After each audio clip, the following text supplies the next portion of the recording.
حالات کیسے بھی ہوں، شکر ہمیشہ شکوے سے بہتر ہوتا ہے، کیونکہ یقین جانیے میری اور آپ کی زندگی لاکھوں لوگوں سے بہتر ہے۔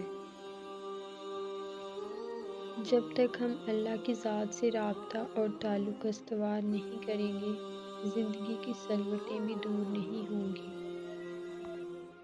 مایوس مت ہوں، زندگی کہیں سے بھی شروع ہو سکتی ہے۔ ہمیشہ اللہ تعالیٰ کی شکر گزار بن کر رہو۔ اگر ایک نگاہ تمہیں حقارت سے دیکھے تو مت بھولو کہ 100 نگاہیں تم پر رشک کرتی ہیں۔ نفرت کو 1000 موقع دو کہ وہ محبت بن جائے، لیکن محبت کو ایک موقع بھی نہ دو کہ وہ نفرت بن جائے۔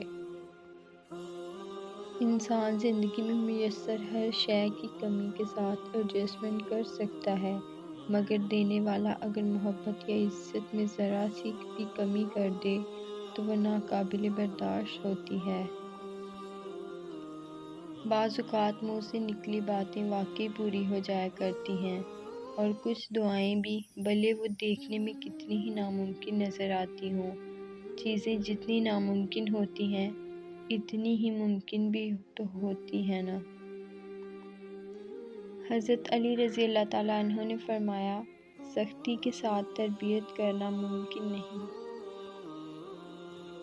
ماں باپ کے بنا ہماری زندگی تپتی دھوپ سی ہے۔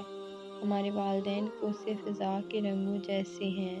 ہمارے لیے یہ نہ ہو تو ہر رنگ پھیکا اور ہر منظر ویران لگتا ہے۔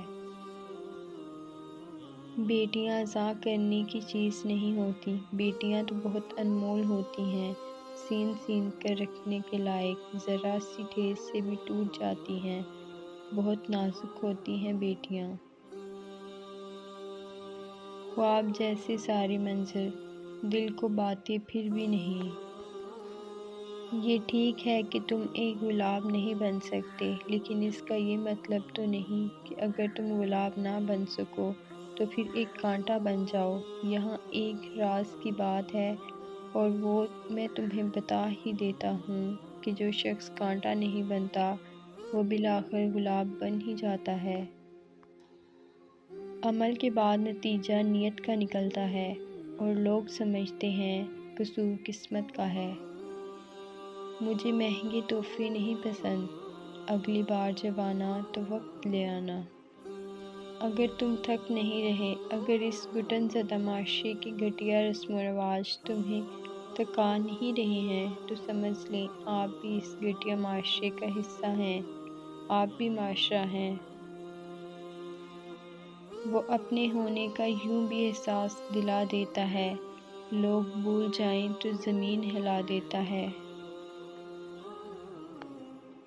انسان جب برائی کرتا ہے تو دائیں بائیں آگے پیچھے اچھی طرح دیکھ لیتا ہے، بس اوپر دیکھنا بھول جاتا ہے۔